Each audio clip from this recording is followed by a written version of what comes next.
One of the most effective ways to get rid of pesky competitors is to establish laws and regulations that make it very difficult for competitors to operate.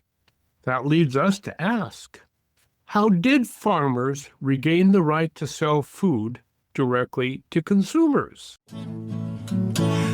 Welcome to the award-winning Food Chain Radio Show with your host, Michael Olson.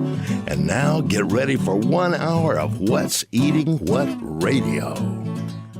Hello out there. You are tuned into the 1417th edition of the Food Chain Radio Podcast. Or hey, perhaps you're among our friends up there in Quebec City who are tuned in as we stream along on the Food Chain page at metrofarm.com. Well, whoever you are and wherever you are, welcome aboard. I am Michael Olson, your host for this hour of What's Eating What. Folks, in 1975, Cesar Chavez led a 1,000-mile march through California's Great Central Valley to call attention to the elections being held by the newly named United Farm Workers Union. 1 year later, at the height of the harvest season, farm workers walked out of 29 canneries throughout California. Though their strike only lasted 11 days, it proved to be one of the costliest agricultural labor actions in California history.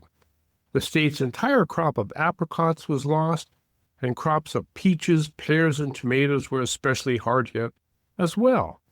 Frustrated by the labor walkout and by California's strict quality packaging and labeling restrictions, farmers dumped their surplus peaches on the steps of California's Capitol. That act of civil disobedience captured the attention of Governor Jerry Brown, who then went to pass the California Direct Marketing Act, which included the Certified Farmers Market Act in 1978. But the act did not set farmers markets free. On the contrary, the act established restrictions to the certification of markets, complements of the conventional farming interests that did not wish to have the additional competition from small local farmers.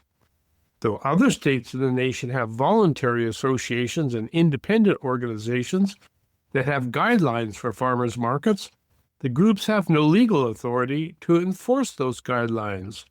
In California, the resolute opposition to farmers markets generated a unique system of state oversight and regulation that ironically has been instrumental to the success of the California Certified Farmers Markets program.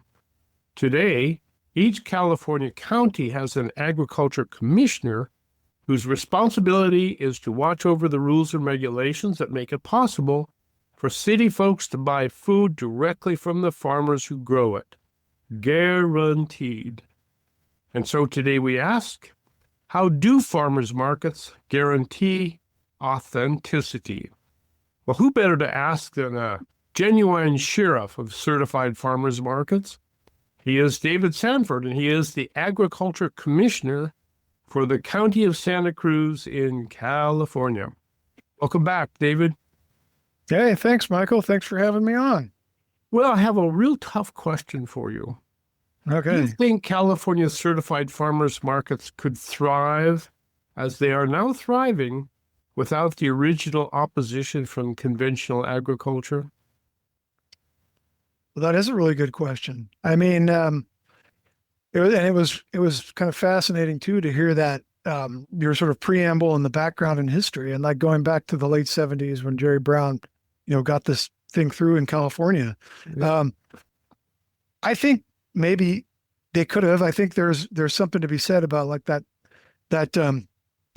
competitive gene that you were talking about, and I mean the whole concept of direct marketing, I think really does benefit the small grower, and so so many of whom are in Santa Cruz County and in the Central Coast region, and throughout California.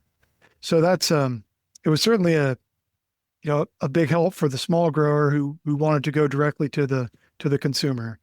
Perhaps we should do a quick thumbnail to describe why it was so difficult before the legislation was passed for direct marketing. Because back in the 1930s, as agriculture was really pulling itself together, it instituted a lot of really tough rules and regulations.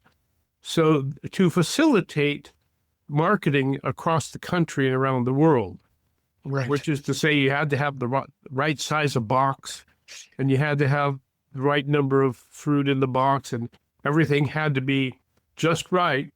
And it was pretty much so the restrictions were so rigorous that small farmers were pretty much priced out of the market and unable to do anything with their crops.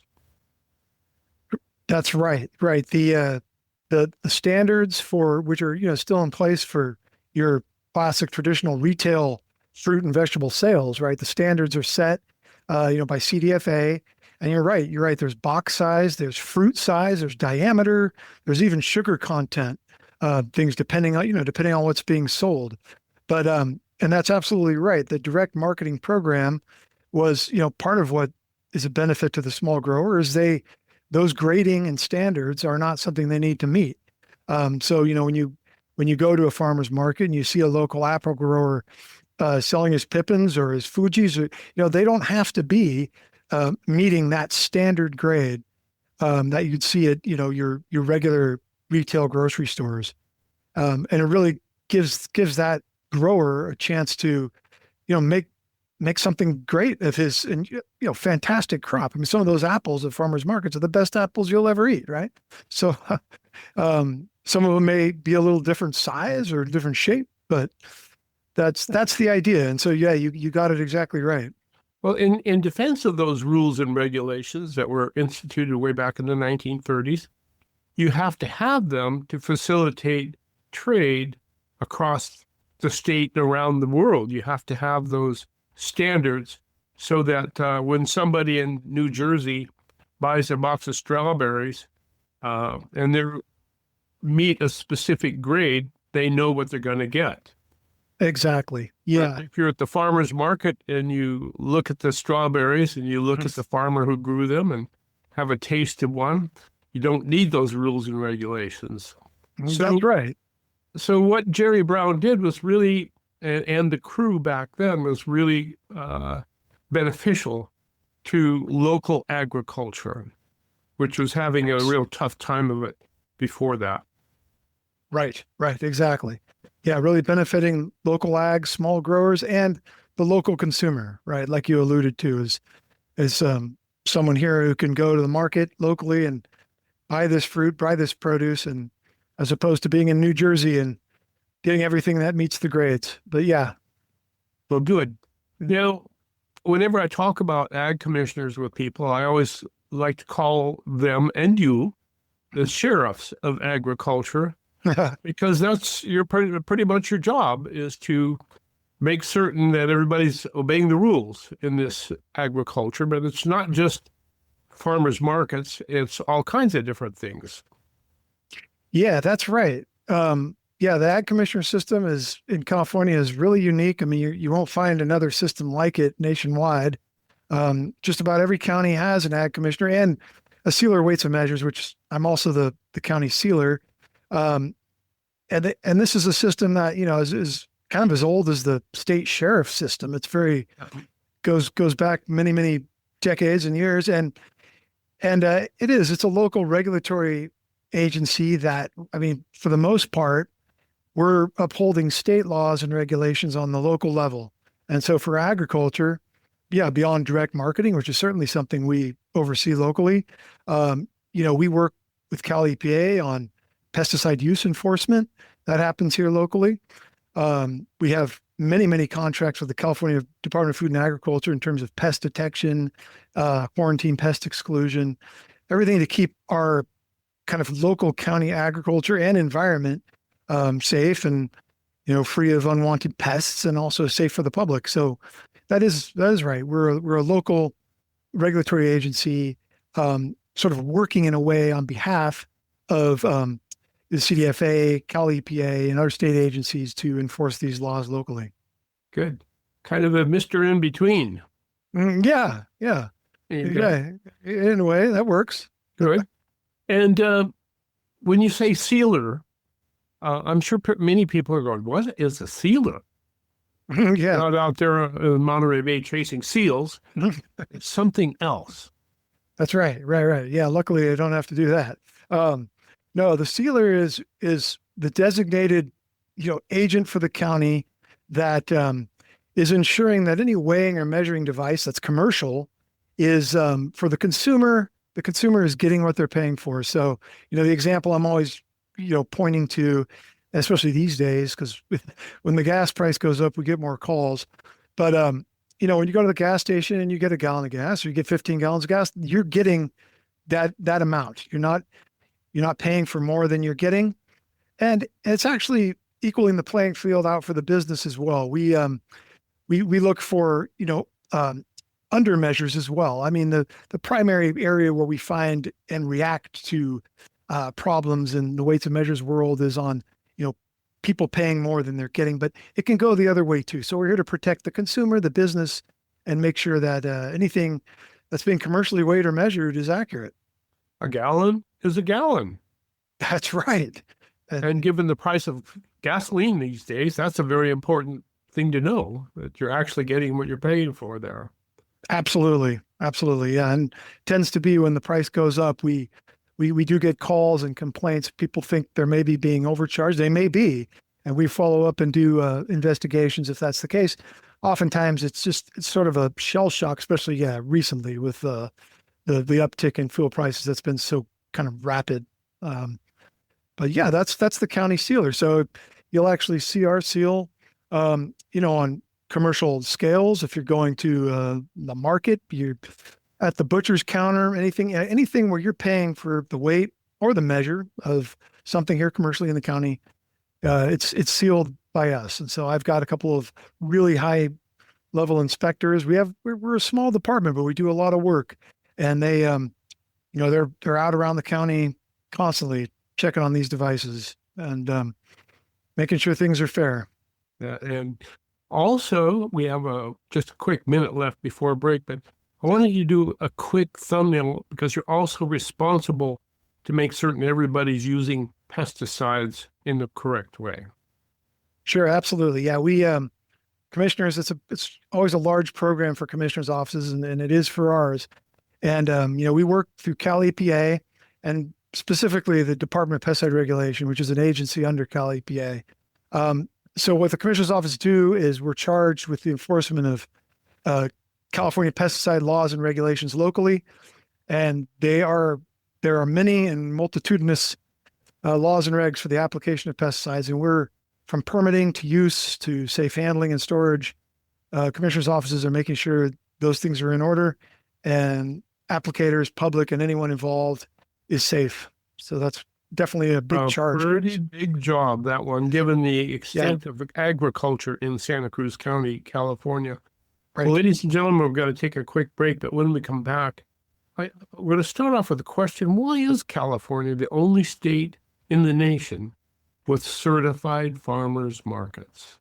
This is The Food Chain. Michael Olson, your host, with David Sanford, who is the Agriculture Commissioner or Sheriff of Santa Cruz County Agriculture.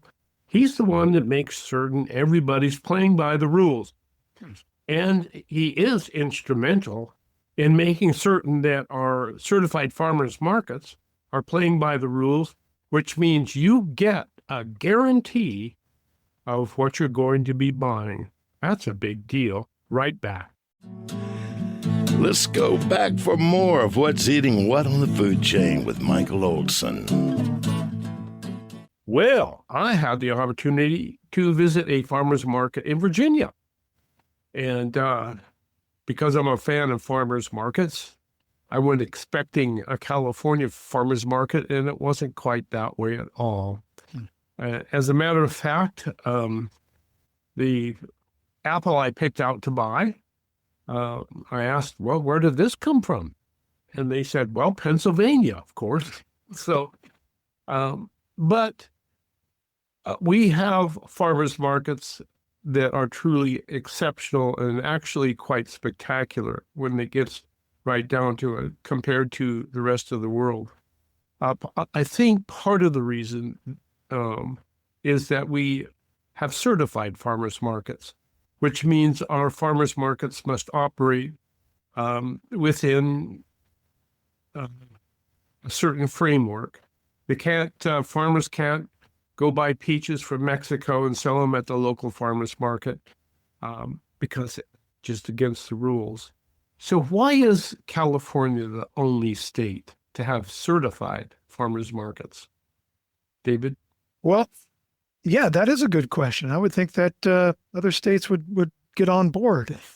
I think it's just because, really we have, going back to the history, as you were saying, going back to the 70s when this started and then direct marketing started, California has so many specialty crops and, we're just such a producer of such a variety of these amazing things. Here in Watsonville, Paro, of course, we have this array of great berries. We've got a lot of apples, we've got vegetables up and down the Central Coast, and so for us, the Certified Farmers Market, for Californians is a really special, a marketplace, an opportunity for people to, go, walk directly up to their growers. Now, it might not be their neighbors. It's an interesting thing we can talk about is that it's a statewide program.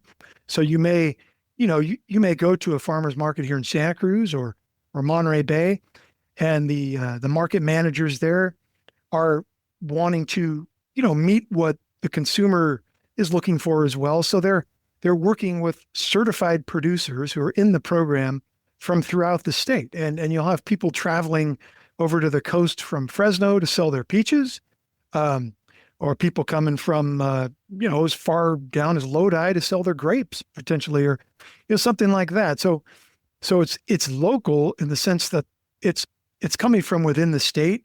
And depending on how far that certified producer wants to travel and is into a farmer's market at a certain location, they can sell their produce kind of up and down the state. And we certainly have a number of those here who range out, they bring their strawberries, if you will, or whatever they're producing here in Watsonville over to the valley in the summer. They're established at certain farmers markets there. Let's, in any from, Yolo County, Sacramento County, you name it. So very interesting thing. And that's a bit of a segue, but I think that gets to your question of why it's here. We're just so unique. California is such a unique agricultural state. You can't kind of find a part of the state where there's not something new growing, right? I think the good Lord made California for agriculture. That's right. That's right. Hard to see how he could have done a better job with it because it's absolutely spectacular. He did a great job. Speaking.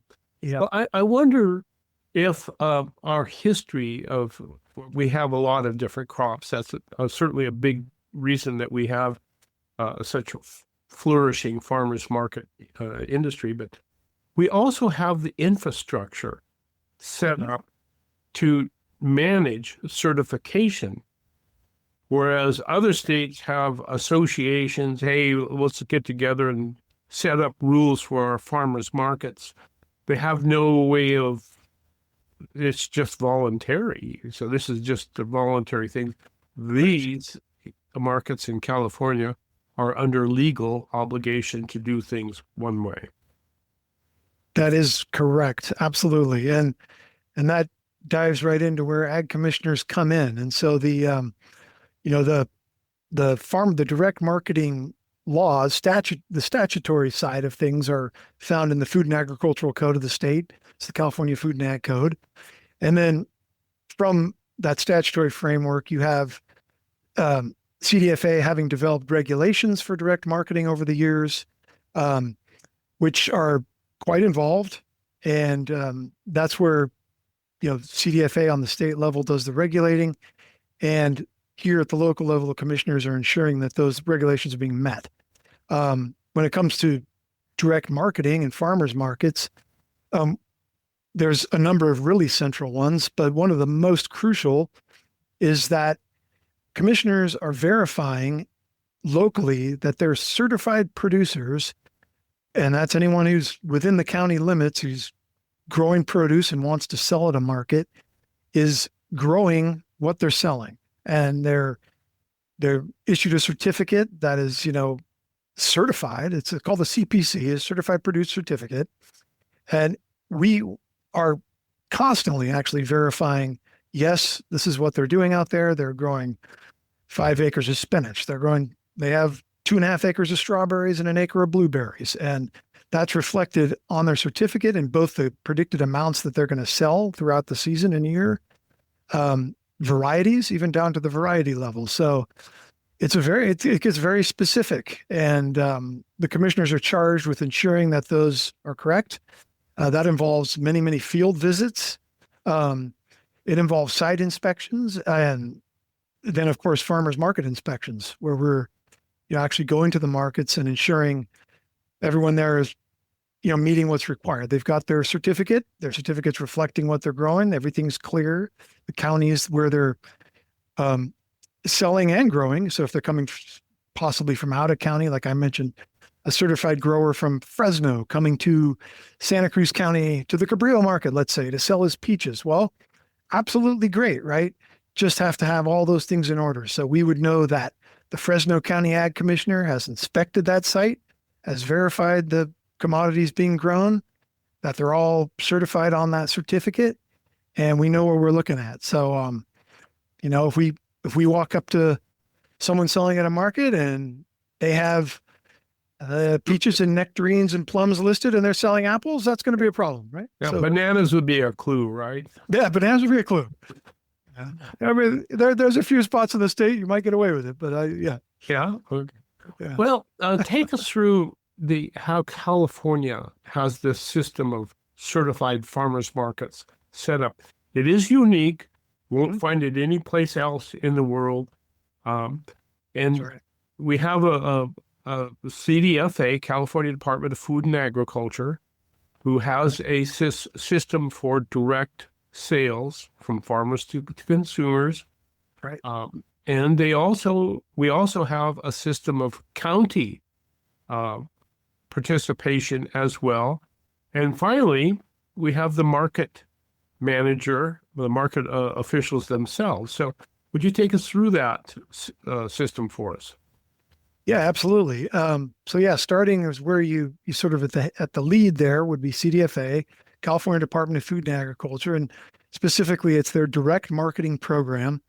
So this is where it sort of begins, and primarily there it's CDFA has a staff that assists commissioners in the regulatory enforcement aspects of this program.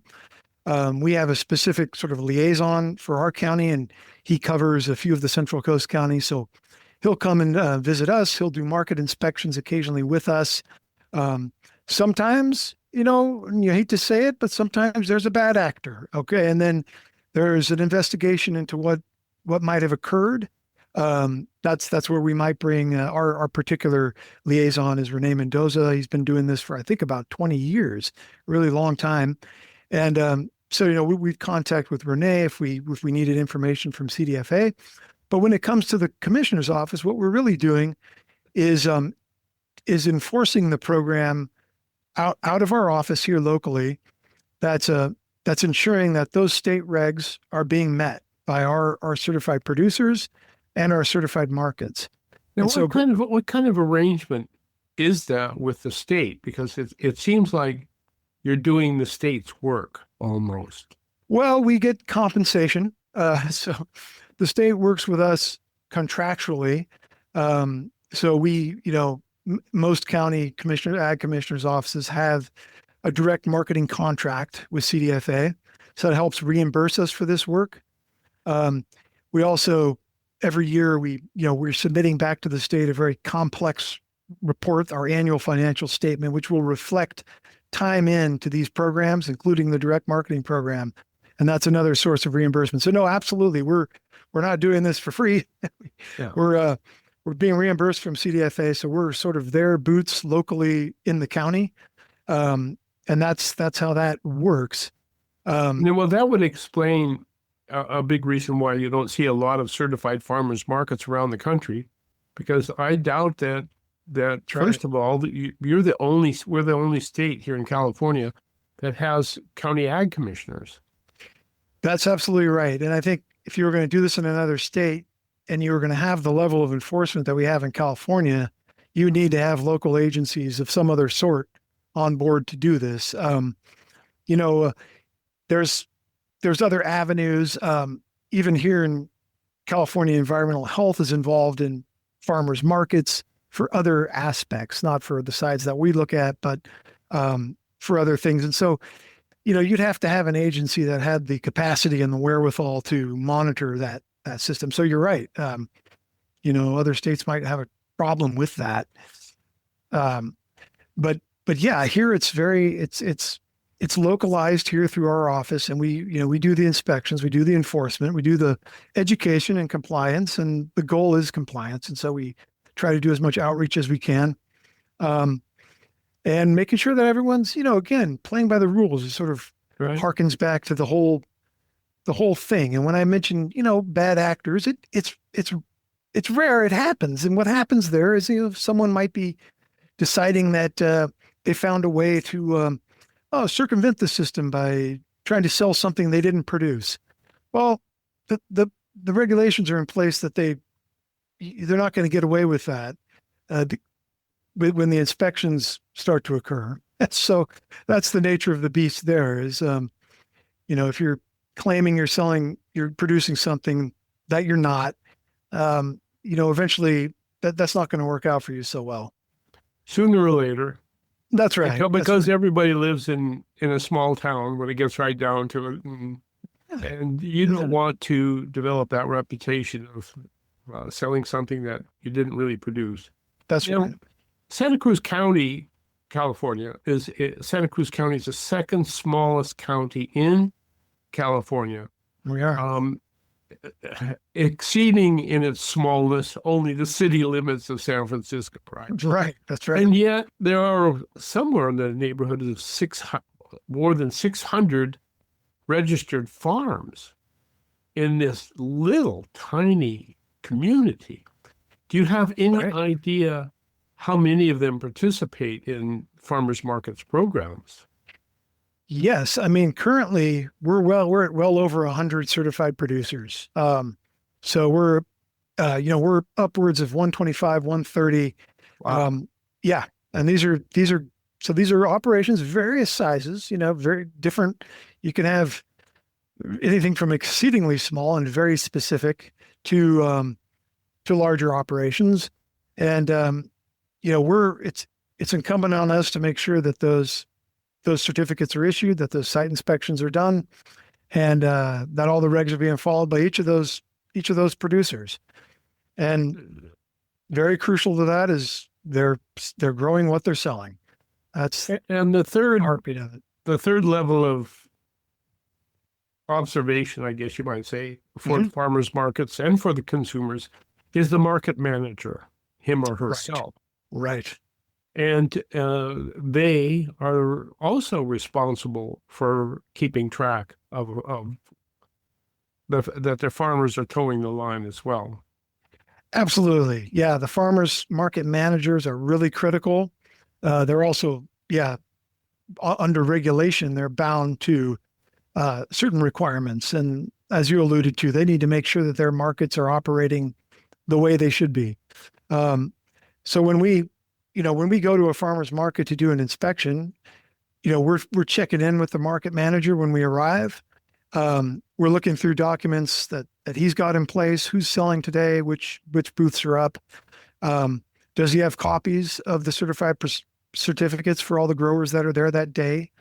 And interestingly, here in our county and all counties, the market is, the certified section needs to be distinct. And so farmers markets over time, if you go to any of our great markets here in the county, Live Oak, Cabrillo, or downtown Santa Cruz, you'll see non-certified sections, non-certified things. So that's everything from your woolen knit caps to your burritos, right?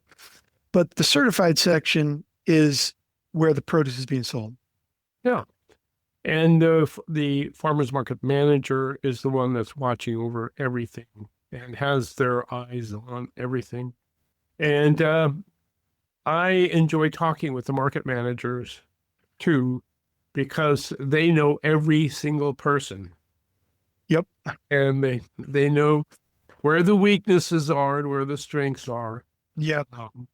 And so I always ask them where to get whatever I'm looking for. And they say, oh, go over there. And so There you go. very, very important part of that community. So 3 levels of supervision to guarantee those of us who are going to be buying food at the farmer's market are going to be guaranteed we're going to get food with its farmer's face on it. And guaranteeing the farmers also that they have something that they can hold up, that they're a part of a teamwork that is towing the line and delivering the goods. Well, ladies and gentlemen, this is the food chain Michael Olson with David Sanford. He is the sheriff of Santa Cruz County, California Agriculture. He's the one that makes sure everybody's towing the line. And we like farmers that are towing the line because that means we're getting the best that they have to offer. So stay tuned. When we come back, I want David to take us out in the field and see if we can catch a crook. Right back. History buffs. This tale from Michael Olson's Tales from a Tin Can took place in Bremerton, Washington, August 1944. Bremerton was the best liberty port of the war, and I had a secret weapon for enjoying every second of it: roller skates. No kidding. Now, right outside the gates of the base was a sailor bar, and almost every sailor would stop right there, but not me.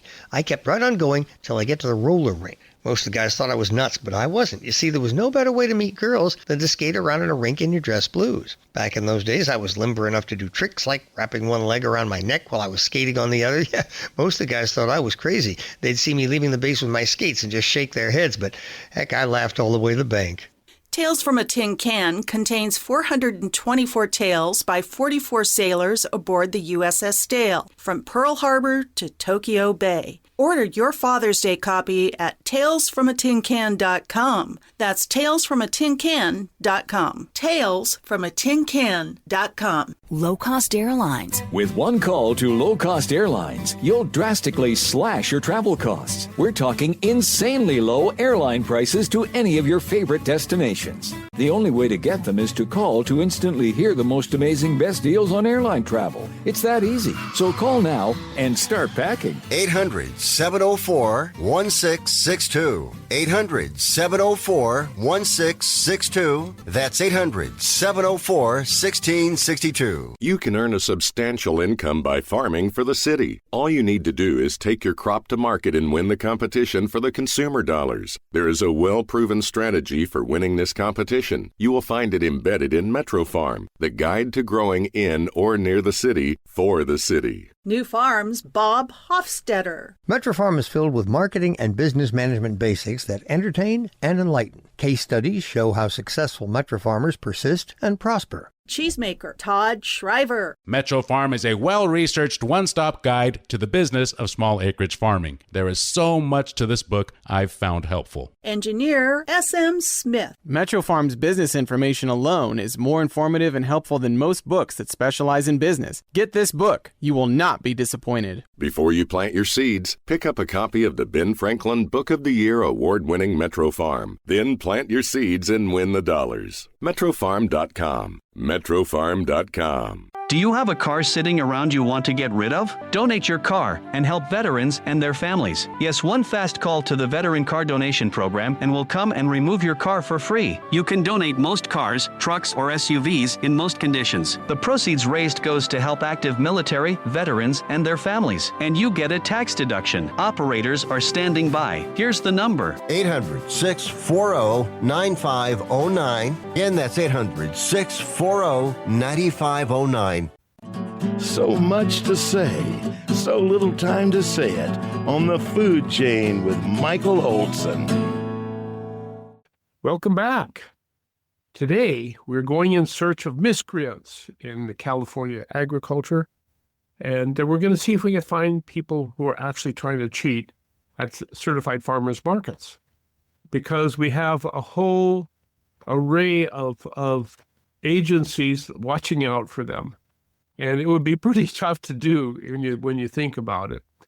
But where does it start? Where does the lead come in to the observers that something might not be right? Does it come into to CDFA in Sacramento or to the county ag, or does the market manager him or herself pick up the tip first.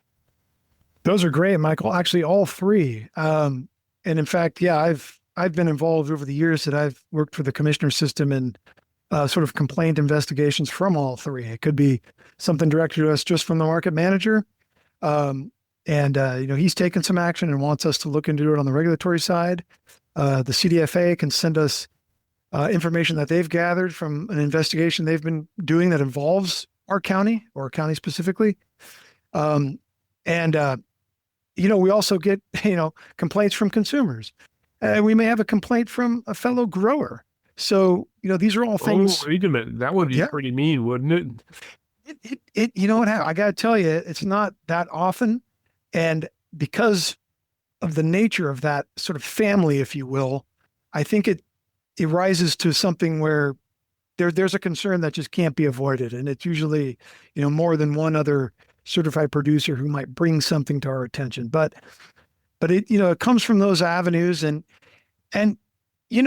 for the most part, small administrative things can be dealt with in just that way, sort of administratively. And, you need to add cross a T on your certificate or get your sign up or, make sure you've got that going on. Those are small things. When it gets to the larger things about, where the produce is coming from, those are the investigations that take a lot of time. And, the finding a miscreant or, it would start with usually a complaint or, something forwarded to us that's indicating there's a problem, or there's really high level of suspicion that somebody's not growing what they're selling. And one thing that happens statewide that you'll hear about is it's sort of called colloquially, supplementing, right? So someone might be growing something. Let's say someone's growing apples, but they're supplementing those apples with an outer source. And that's where it actually can get incredibly tricky. And so that's, there's a lot of work that goes into looking into a complaint like that. They can be very difficult to prove. And probably get argumentative as well. Oh yeah. Yeah. They can be. And because it's the system here is a due process system. If we're coming with a claim and issuing what's called a notice of proposed action to a producer, and we're going after them for something, let's say like not growing what they're selling, they have a right to due process. They have a right to request a hearing and rebuff those charges. And I've been involved in those hearings over the years. And so you have to make sure that you've got all your ducks in a row if you're going to make that claim. And that's an extreme thing. These don't happen with frequency.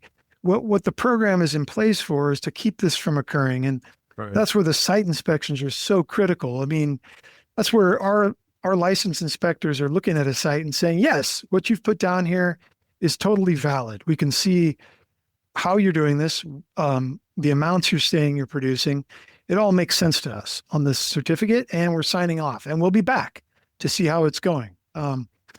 So that's the process there, but it does happen. I can't say, and I can't speak for other counties throughout the state. There's counties in California that have dozens more farmers markets than we do. And they have, LA County, for instance. I mean, they have a whole team of inspectors dedicated to this work because of the sheer quantity of farmers markets they've got. So that quantity can cause issues if someone wants to not play by the rules. But that's what we're there to do. And I truly feel we do a darn good job of it. We really are trying to keep people on the straight and narrow, and we're doing a lot of outreach and compliance education. And when you alluded to market managers earlier, they're an absolutely critical component. They're sort of our partners in the field, as it were, and they want to make sure their markets are up to par and that there's no regulatory issues there. So they're communicative with us, and we are with them, and it works fairly well that way.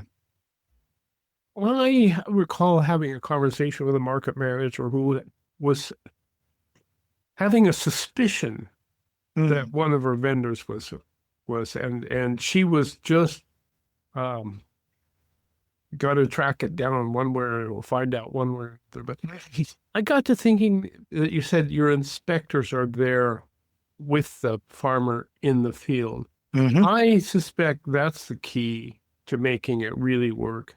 Because if there's nobody paying attention, that's when things go awry. And it's easy for them to go awry. But when there's somebody there and you know them and they know you, that's pretty tough to cheat on consistently. Maybe you can sneak something by once in a while, but if you do it consistently, you're going to get in trouble, and that's going to be down. That's really the heart of it. I think you just put your finger on it. That really is it. And that speaks to the commissioner's program. I mean, we're here locally doing these programs and this regulatory work. So yes, we know these people, they know us. And it can be an interesting, you're putting on different hats. You're doing outreach and education and you're chatting with, I love talking to growers. It's one of the things I enjoy most about this job. And then, if someone's not playing by the rules, then you put on the enforcement hat. And that's what happens. But I think that dialogue and that back and forth that's always there is a huge part of it. Like you just said, we're out there, they know we're there, and nobody wants to take a risk. And people play by the rules here in this thing by and large. It's just, it's a really unique and amazing system. And I think so many of our growers, feel lucky to be in the system, love what they're doing, and realize that, someone doing something to the system, whether it's them or not, can cost everybody.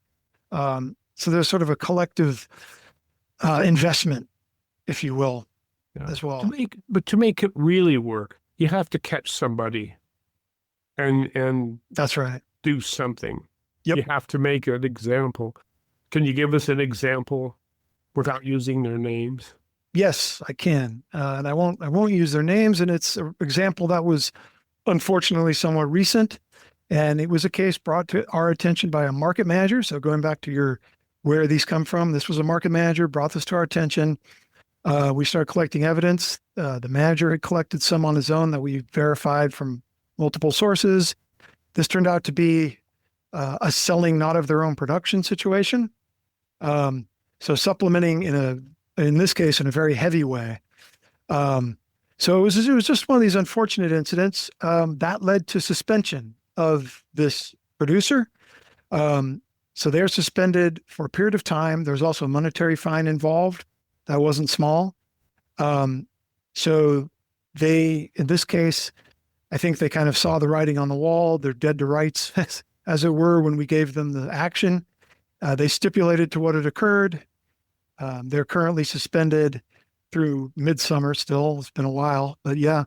And the markets that they were involved in, beyond the technical suspension, there's a loss of trust, right? So it's an internal thing. And that's really unfortunate. So the repercussions are vast and I would not think worth it. And I think that's what we see most of the time. It simply wouldn't be worth it, but it does unfortunately happen. But that's one recent case that we had. And when other farmers in the market see that happening, it hurts everybody, and it's a good signal to everybody that it's just not worth going on. Well, correct. You have two elements to your job. One is to protect, which you've been talking about. The other is to promote. Right. And I got curious. I asked AI, how many people use farmers markets? And AI responded by saying 42% of the people shop at farmers markets, an average of 6 times a year. Wow. I think that if 75% of the people shopped at farmers markets 20 times a year, we would have one hell of an industry. Mm-hmm. Mm-hmm. But the problem with farmers markets is that they're pop-up markets, which means they're here today and gone tomorrow and for the next 6 days. So right. Gone. And it's hard for a consumer to shop for food on their schedule, on the market schedule. So marketing would seem to be a very significant element to bring in to build that usage of farmers markets. Right. But how do you do that when individual markets can't really afford to advertise themselves? They just don't have that much money.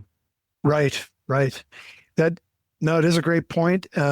They're unique in their space and time, whether it's a Wednesday night, a Sunday morning, Saturday morning.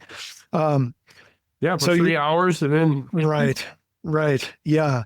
So you have to be really dedicated. Yep. Which I'm afraid I am. I love going to the farmers market. So I am use them much more than 6 times a year. But I always try to figure out how to build that industry to the extent that it would really become a substantial part of people's diets. Mm-hmm. Yeah. And, any ideas? That's a great question. I think in certain counties, like I think I mentioned LA, gosh, you could shop at a farmer's market every day if you liked, because there's just so many and the options are so wide. Here in Santa Cruz, it's a little more limited, although for such a small county, as you pointed out, Michael, we're the second smallest after San Francisco. Our selection is a little more limited. Our markets are phenomenal, but they land on certain days and times. I think, one aspect of direct marketing that people don't think about is actually sales from the farm. Now, that doesn't happen all the time, but, you can have, your direct marketing booth set up, on the farm. And we certainly see that around, South County here. So if people know where to go, they can, so it's an off farmers market day, but they can still go get their flat of strawberries from, our grower down in San Andreas who's got his booth up. But it is a question that it would just mean more markets and more locations and getting people excited about it. And, I think it's possible. And it's such a great service. And the produce offered is so phenomenal that it's like you're alluding to. Once you go, you get kind of hooked. So, real food, that's right, grown by real farmers in real soil. Yep, it doesn't get better than that. That is the essence, I think, of California certified farmers markets. Talking to consumers, what would be your first tip? I think anyone shopping at a farmer's market is supporting local agriculture, and that's just. You can't do better than that. And again, going back to sort of our beginning conversation, that local ag could be here in Santa Cruz County, could be Monterey, could be San Luis Obispo, could be Fresno. But what local in quotes, I guess, means writ large is that you're buying from California growers and you're buying directly, you're supporting them directly. And what's so cool about the markets is you're communicating with them directly. I mean, sometimes they're assistants, they're part-time market managers that are helping them out. But in so many cases, you're talking to the grower. And that's a super unique thing about it too. The growers I talk to at farmers markets are always happy to tell you about how they're doing things. It seems like, they like to talk about their work. I think I tell people, hey, buy local, shop local, support local. Agriculture in California, you don't get a stronger industry than that. And, a more kind of reliable force behind it. Our California growers are just. And it's not just the growers, because there is the system of California or county ag commissioners and the market managers themselves. Well, David Sanford, thank you so much for joining me. What fun. That was great. Market, Michael. Right? Absolutely. I'll see you there, Michael. You bet. Well, folks, thank you for joining us. Remember Michael Olson's second law of the food chain. The farther we go from the source of our food, the less control we have over what's in our food. So if you really want to have a lot of control over your food, go to the certified farmer's market, look into the farmer's eye, and enjoy some food with its farmer's face on it. Thank you, David Sanford. Thanks for having me on. You've been listening to the award-winning Food Chain Radio Show with Michael Olson. And if your friends missed the show, tell them to log on the Food Chain page at metrofarm.com for a listen. Now, go out and find some food with its farmer's face on it and live.